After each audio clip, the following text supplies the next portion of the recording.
Shalom. Kali ini kita akan melanjutkan di kitab Nahum sebagai seri Injil yang ada dalam kitab-kitab yang ada di Alkitab. Dalam berbaca nubuat Nahum membawa pulang Injil dan mengusung kisah penebusan yang berpuncak pada Yesus Kristus. Pertama, ada janji-janji Injil yang jelas dalam kitab Nahum yang merupakan janji-janji kabar baik dan damai, seperti yang katakan di Nahum 1 ayat 15. Lihatlah di atas gunung-gunung berjalan orang yang membawa berita, yang mengabarkan berita damai sejahtera. Rayakanlah hari rayamu, hai Yehuda. Bayarlah nasarmu, sebab tidak akan datang lagi orang dursila yang menyerang engkau, karena ia telah dilenyapkan sama sekali. Dan berakhirnya disiplin Tuhan, seperti yang katakan di Nahum 1 ayat 12.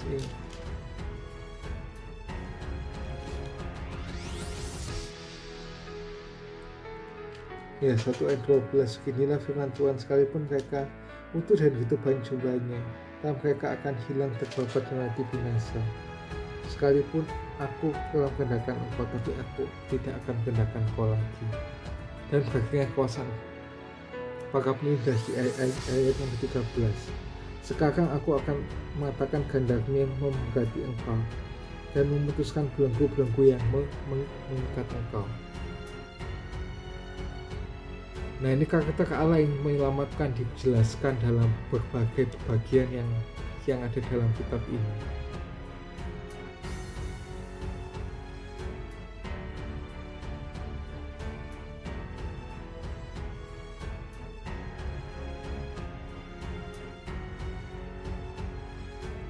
Salah satunya juga adalah Allah adalah benteng berlindung bagi tempat mereka yang kesulitan, seperti di ayat pasal 1 ayat yang ke-7. Tuhan itu baik, ya, adalah tempat pengungsian pada waktu kesusahan, yang mengenal orang-orang yang berlindung padanya. Yang kedua, saat keagungan Allah diproklamasikan dalam kehakiman, seperti yang katakan di Nahum 1 ayat 2-7. Orang-orang bertobat, mendengar dan terima kasih karunia. Meskipun Nahum secara tidak secara eksplisit memanggil Niniwe untuk bertobat, tapi pertobatan itu selalu diperlukan, bahkan jika harapan tidak dinyatakan secara eksplisit, seperti yang dikatakan di Yeremia 18 ayat 10. Ini adalah sebuah firman penghakiman adalah sarana kasih karunia bagi orang percaya yang mendengarkan, seperti yang katakan di Ibrani 4 ayat 11 dan juga Ibrani 6 ayat 1-8, dan juga pemberitaan Injil. Kebenaran yang sedang diucapkan inilah adalah manifestasi kebaikan Allah kepada umat manusia.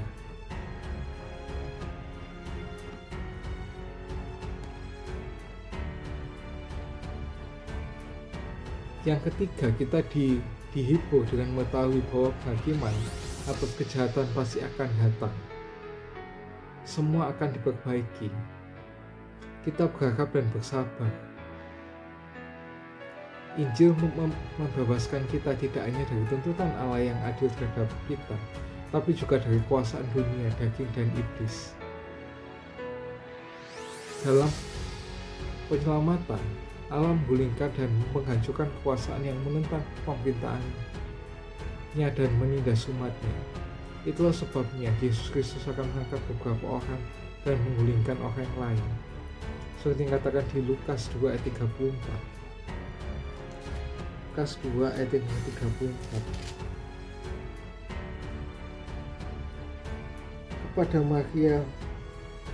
Kepada malaikat itu, bagaimana hal itu mungkin terjadi karena aku belum bersuami?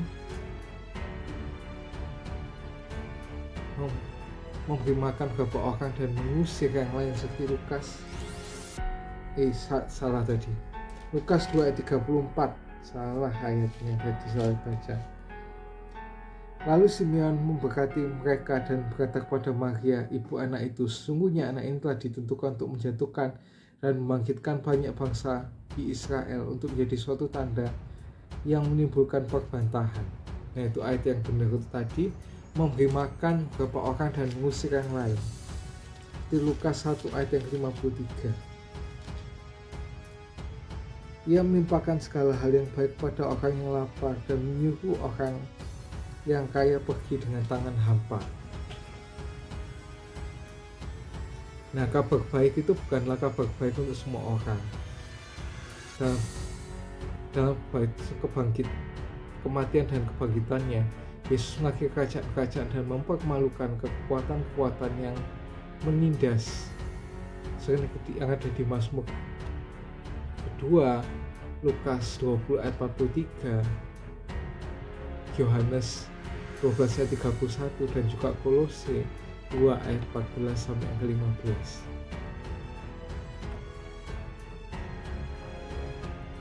Nah, yang keempat dan yang terutama, fokus kita tertuju pada beratnya bagaimana yang Yesus Kristus harus tanggung bagi kita dalam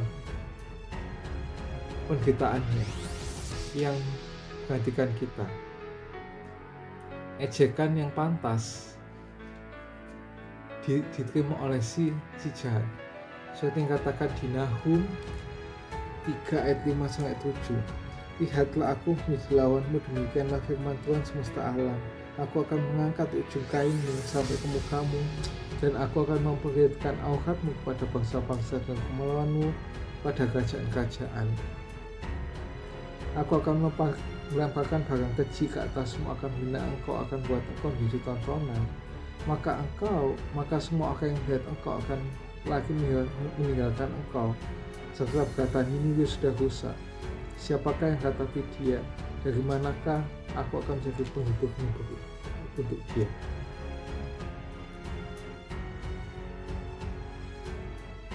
Yang juga pada akhirnya akan ditanggung olehnya, seperti yang katakan di Mazmur 22 ayat 7 dan Lukas 23 ayat yang ke-37.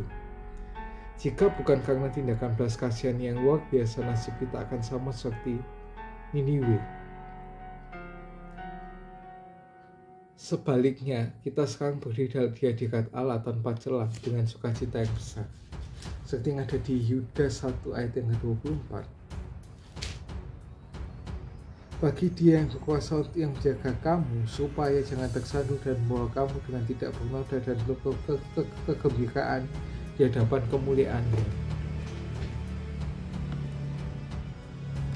Seluruh Alkitab adalah tentang kasih karunia Allah yang pada akhirnya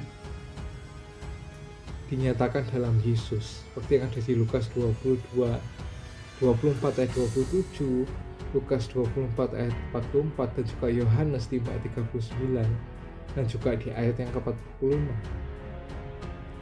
Seluruh Alkitab adalah tentang Injil, seperti yang katakan di Roma 1 ayat 1 sampai 2, dan juga 1 Petrus 1 ayat 10 sampai 12.